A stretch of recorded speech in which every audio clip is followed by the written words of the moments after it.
Hello and welcome to another video where I talk about Project Caesar. We have another Tinto talk to delve into, and we're going to be talking about the naval gameplay in EU5. And I know personally for me, I'm very excited for this one because EU4's naval mechanics just didn't really do anything for me. I wasn't a huge fan of it. I'm still not a huge fan of it, and I'm very much looking forward to seeing what they come up with for EU5. I hope it is something much better than what we have in EU4. And also, this is a lovely picture of a three-decker. I quite like it. No idea what just a plain red flag, whose flag that is. I have no idea. But yeah, no, let's get into it and have a look at what we're getting in EU5's naval gameplay. We're going to be spilling the secrets about the entirely super secret, nobody will ever guess its name game, which is referred to as Project Caesar, naturally. Today we'll delve, again, is that word, is Johan an AI, or who knows, into a lot of naval-related aspects when we talk about everything from maritime presence to naval combat. Of course, we've had a little bit of talking about maritime presence before, but yeah, getting more of that is also good, for sure. So, the importance of maritime presence. First of all, we need to get back to the importance of maritime presence and the naval capacity in Project Caesar. Before you can get advanced road networks throughout your country, your proximity propagation is much faster through places where you have maritime presence. Any sea zone where you have no maritime presence or a location without any road network costs about 40 proximity to travel through, which basically means you cannot propagate any control more than 3 locations away. Of course, there are things that impact your proximity costs per location, like topography, vegetation, development, and societal values as well. So, your proximity propagation, obviously faster through, there is maritime presence, of course. Sea zones where there is none, or locations without road networks. So, they're about the same cost, but a location is, like, very small, and a sea zone is far, far larger. So that kind of gives you a little bit of an idea of the difference here between them, and how much you will be able to propagate. Like, say this right here, just this one location, three tiles away gets to about here. 3 sea tiles away gets you to here. So at least here it's like double the distance. Even more if we're going up north. But yeah, no, that's good. That's good.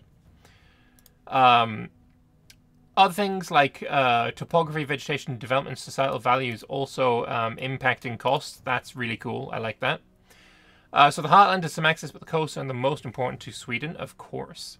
For a coastal sea zone, if you have 100 maritime presence, the base cost is 5 per location. If you have less than 100 maritime presence, it will scale the price accordingly. So at 33 and you have no other modifiers, it will cost about 28.45. Okay. Cost is 5 per location at 100 maritime presence. So basically it's saying about the cost of proximity. It's kind of the opposite way of the way I'm kind of trying to think about it. But yeah, if it's less maritime presence, the cost for the proximity goes up. Fair enough. So low proximity cost is better. Makes sense. Okay. Just needed to get the head around it, wrapping the old neurons around it. Makes sense.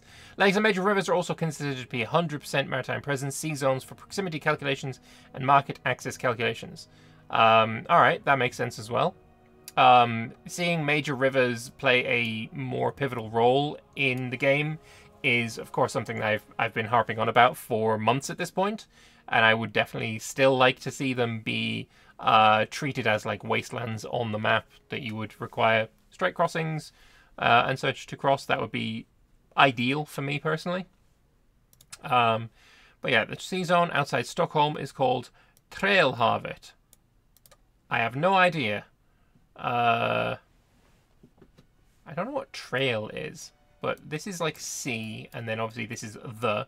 So the trail sea, not sure. Either way, moving on. I'm sure somebody who speaks better Swedish than I can will chime in the comments section below. As you can see here, tracing the proximity out from Kalmar to the sea zone of Kalmarsund is a bit costly, as going from land to sea through a port has a higher base cost. This is severely reduced by infrastructure and development you have built up in the location, as well as the natural harbour attributes that the location has. Natural harbours. Okay, loving this. Loving the idea of this already. I don't like the way that they spelled harbours, but whatever, let's move on. This is something new for the game, which we've not done before. With so many locations and such granularity and mechanics emphasizing a deeper simulation, we had to start treating places differently, as there is a reason why certain places on the map are better suited to ports than others. It also explains why certain locations grew to be important places in history over others. I think I know where this is going. We're getting an Imperator-style harbor or port situation, potentially. The brighter the green, the better the... Okay, no, you could build them anywhere, but there are places that are better than others for it. Oh, this is actually quite delightful. Of course, you can improve the harbour suitability of a location by building certain infrastructure, so even if the location you want to build up lacks the natural benefits, it can still be built up, even if it's more costly to do so as well. Right, but if you're spending that money on that infrastructure on, say, a black region, a darker... Words are great here. I should use better ones. Say if you're wanting to build a harbour in the south of Italy, right? And you're spending 1,000 gold on this area right here where my mouse is, versus spending 1,000 gold here, the 1,000 gold is going to be better spent on the area with the better harbour potential. Right? That just makes sense to me. So sure, you can make this good, but for the same price, you can make somewhere already good even better. It also makes sense that, you know, England has quite a lot of very good harbour locations. The Netherlands as well. What's called Brittany, interestingly enough. Northern Spain, very crucial. And then, of course, Crimea. And yeah, no, this is really, really awesome. Venice being a slightly darker green than I was expecting, to be perfectly honest. We've got Nice here. I'm sure that's what that is. But yeah, no, I like that. And Toulon, it was Nice, yes. Yeah, no, this is a really cool and interesting way of modeling that. See, I thought we were going to get an Imperative Rome situation where, you know, early Imperative Rome. Later on, they stupidly, in my opinion, added it so you could build ports anywhere. But yeah, having, you know, only certain locations on a coastline could have ports built on them was a really, really cool system, in my opinion. And here, so the majority of the south of England, not very good for building harbours. You know, the cliffs of Dover, you're not really going to build a harbour there. But somewhere like Portsmouth is a phenomenal location for a port. So that's why it's green. I like the system a lot. That is really, really cool. That is actually entirely what I wanted. No, it's not entirely what I wanted. I didn't even think of this system. I like it, though. I very, very, very heavily like it. It's very cool. Of course, you can improve the harbour suitability of a location by building certain infrastructure, so even if the location you want to build up lacks the natural benefits, it can still be built up, even if it's more costly to do so as well. The harbour suitability of a location has a significant impact on the trade and proximity calculations, and also impacts how quickly armies can be loaded or unloaded from the location. Oh, brother, that is something new. It's not just a case of boat go into harbour, army click button, boat move out of harbour, and we are done. That is no longer a thing. Now it's going to take time. This is a tidbit, and it is like a throwaway part of a sentence. Okay, this is way more important than it is being given due. Okay. So for Bristol, the suitability is 35% due to the natural harbour suitability. The fact that it's got a wharf. I'm pretty sure this is a building. The impact of that is distance cost to capital through the port, hostile disembark time modifier, friendly disembark time modifier, trade, embark and disembark cost. Okay. And the 25% has the following impacts of dock cost, dry dock cost, shipyard cost, grand shipyard cost, naval base cost, and harbour suitability. Okay, so are we getting Are all of these buildings unique?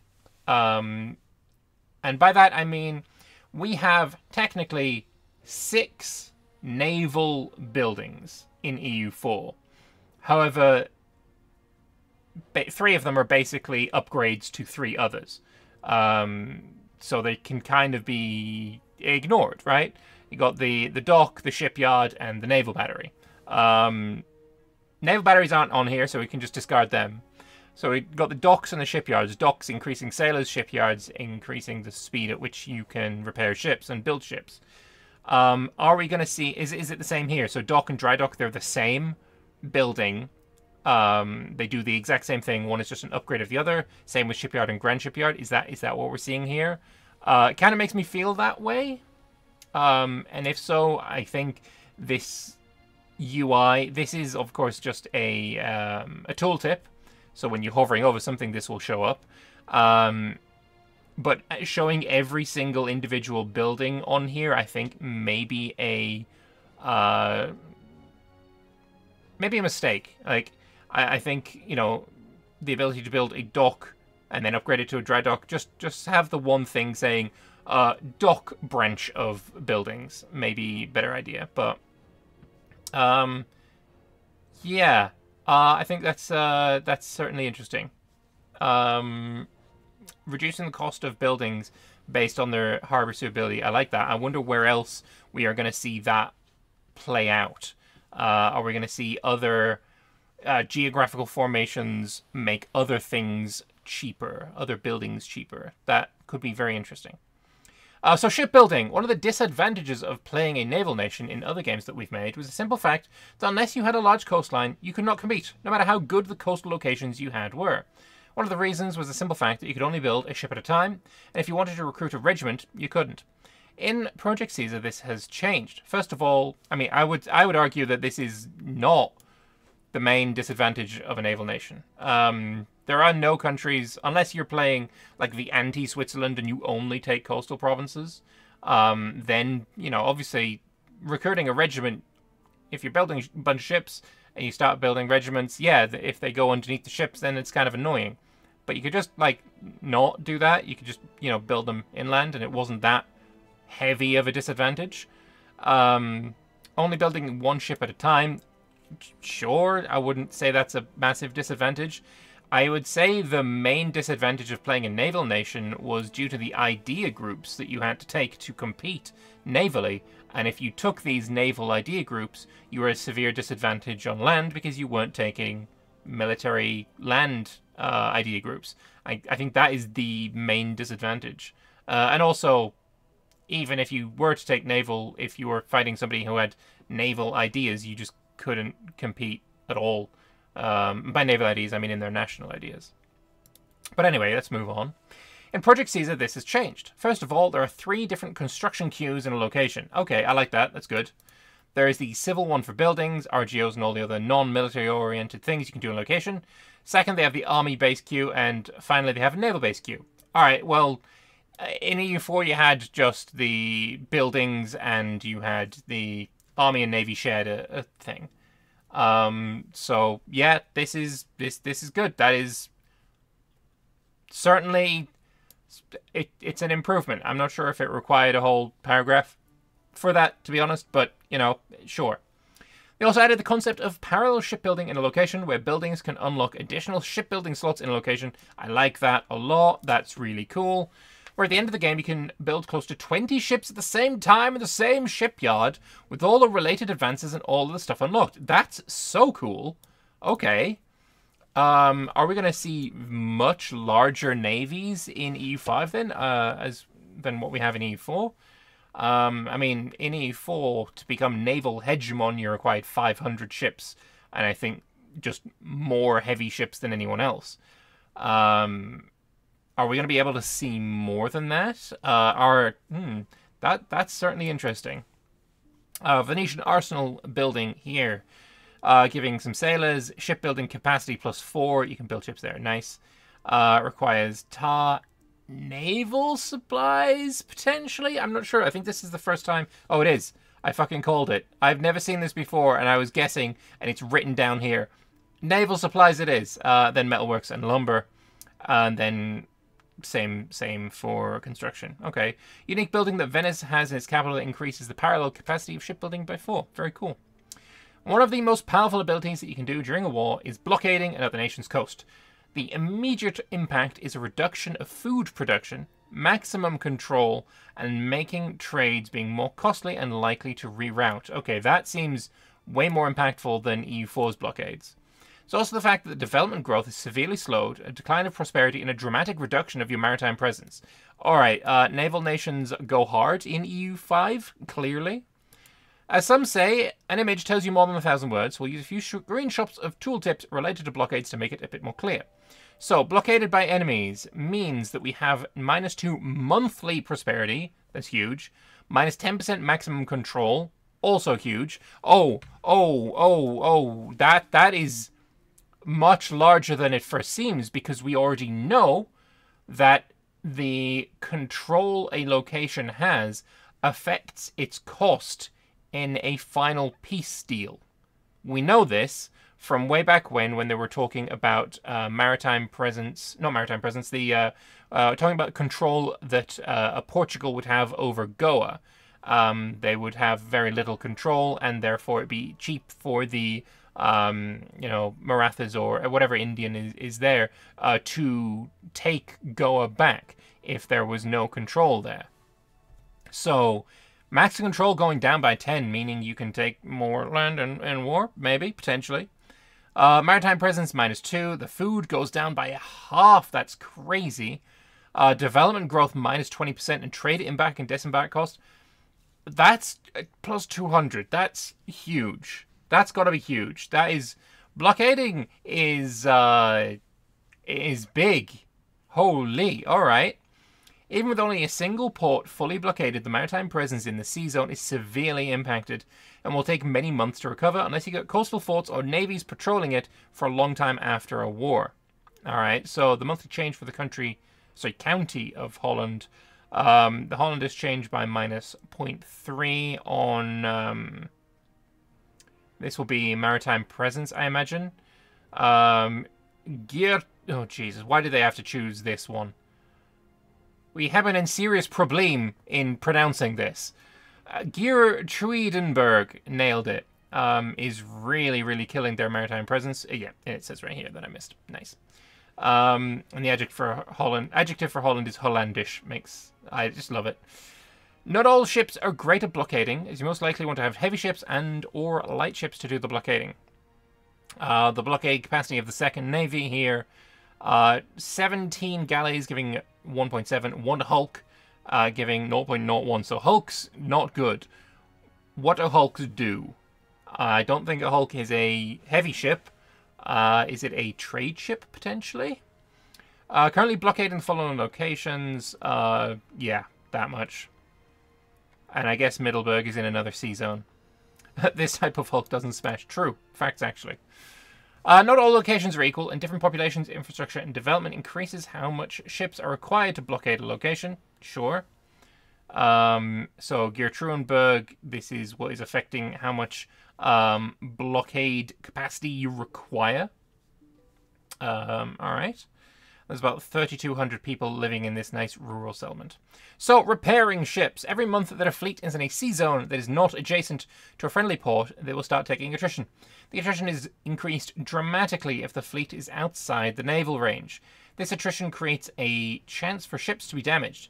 While you can only repair a ship in a port, there are advantages in some ages that allow you to repair ships in coastal sea zones, where at the Age of Revolutions you can repair a ship up to 50% efficiency without going back to a port. Okay, I like that. Naval range in Imperator was a great thing. Bringing it into EU5, absolutely 100% on board with that. And I love the graphic for it as well. Yeah, very cool. Can we control the entire Mediterranean Sea as Venice? I mean, you're pretty close to it. So, transporting troops. This is what I'm interested in here, because it's not instant. Ships and project seas all have the capacity to transport regiments. Yo, all of them? Trade ships, heavy ships, galleys, all can transport regiments? Bro, that's absolutely based. Love that. The transport capacity of a ship is not measured in regiments, but in the amount of men it can carry. Usually the transport ships are far better at carrying regiments, but other types of ships can carry some as well. We also have automated transportation similar to EU4 to make moving armies around the world less painful. Love that. Absolutely love that. This is really, really cool. It's something that people have been asking for EU4 for a while, and there are actually mods that make that happen as well. Combat. In a naval battle, there is no separate bombardment phase, as most ships have guns, and they tend to want to use them constantly. Okay, so this is comparing it to, of course, EU5's combat that we've seen already. Otherwise, it works similar to land combat in that you have different sections, but the individual ships you have will fire upon each other. Okay, so we got left, right, and center sections of boats as well. While it comes to actual combat algorithm, ships work a bit differently, as there's no combat power or amount of soldiers fighting to consider, but instead ships have an amount of cannons and hull size. Cannons are the offensive value and hull size the defensive. Alright. There are 4 different categories of ships: heavy, light, galleys, and transports, same as EU4. In each category, there are at least 1 ship in each age that can be researched, but there are also many unique ships that can be built. There's no real restriction on what roles different ships can perform, but a transport is not the best at blockading. Light ship may not be ideal for transporting a lot of soldiers. So you could just build heavy ships, and they can be used for trading. They wouldn't be as good for trading as light ships would be, but they can do it. And then when you go to war, they'll be better than light ships would be at blockading. I like this a lot. Each type of ship differs on how many trained sailors they need for their crew, how many cannons they can have, and more. You can also raise ships as levies from your population. I like that as well. But those are usually best suited to transport armies shorter distances and should not be relied upon in a sea battle. How long does it take to raise those ships? Because the way I'm looking at this is, I am going to never build transports in EU5. Ever. Ever, ever, at all, ever.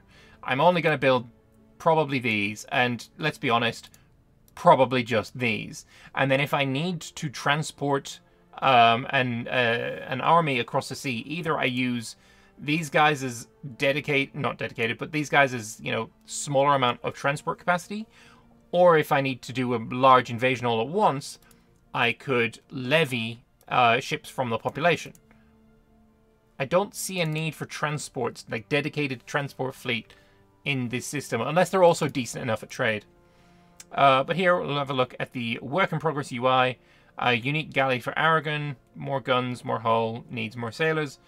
Early Iberian caravel with all the Iberian countries may build. Okay. Colonization next week! Let's go! Alright, let's have a look at these. So, we've got 2 galleys, caravel, and a hulk. I think the hulk is a transport ship. It's got 3 cannons, 9 hull, can transport 40 guys. No, definitely not. The hulk is definitely not a transport ship then, because we have here 60 guys being transported by the galley. The Catalan galley, which transports more guys than a regular galley, has, yeah, unique galley for Aragon, 2 more guns, and then 1 more hull.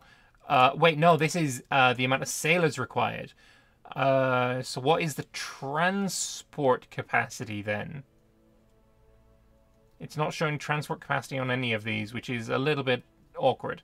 Also, the cost of these? To build a Catalan galley is 300 ducats? If that's the case, then the economy is so completely different to EU4's, like, massively different. Because 300 ducats for 1 ship in EU4 is unconscionable. You'll probably spend 300 ducats in the first 200 years of the game on your navy. Like that makes me think the economy is, or the amount of just raw ducats you will have is way higher. Doesn't necessarily mean you can build more things, but just like there are more ducats free flowing around, you know? Sort of like Victoria 2, it was very it wasn't rare to see, you know, countries with incomes in the thousands, tenths of thousands. And having an income of positive 100 was positively poor. But yeah, no, this is cool. This is cool. Combat, it doesn't really say much about how naval combat works, unfortunately. Like, I want to know more about how naval combat works, because in EU4, it's kind of shit. Here, we're seeing there is, you know, we're seeing the sections, so having, you know, left, middle, and right. But then, how does it work from then on? Especially with frontage, because naval engagement width in EU4 was the most important statistic that you could possibly have in naval combat, and all combat in EU5 looks like it will utilize frontage.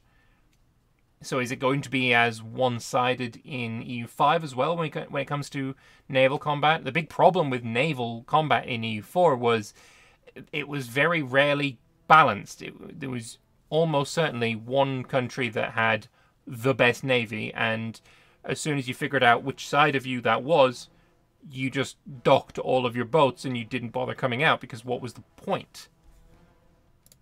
But yeah, there's a lot here that I really like. I love the idea that all ships can transport boats. I love the idea that blockades are just diabolical. Like, that is horrific.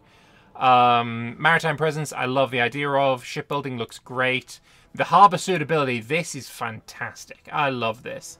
This is like the Imperator system, but like on another level. Brought to the next level, I should say. But yeah, I would like to know what you guys think. And also, I forgot to ask you to subscribe at the start of the video. So if you enjoyed watching this video and you enjoy getting information about Project Caesar, then the best way to do that would be to subscribe, because I'm not going to stop sharing the information that I find, because I am on the hype train. I am the conductor of the hype train. I have removed the brakes of the hype train. You can feel free to get on board. But we're either going to be very, very happy or severely depressed. I'm kind of leaning towards the severely happy. But anyway, I'm rambling. Thank you very much for watching this video. I will be back on Friday with the Tinto maps of West Africa. So I hope to see you then. Yeah, navies look cool. I like them.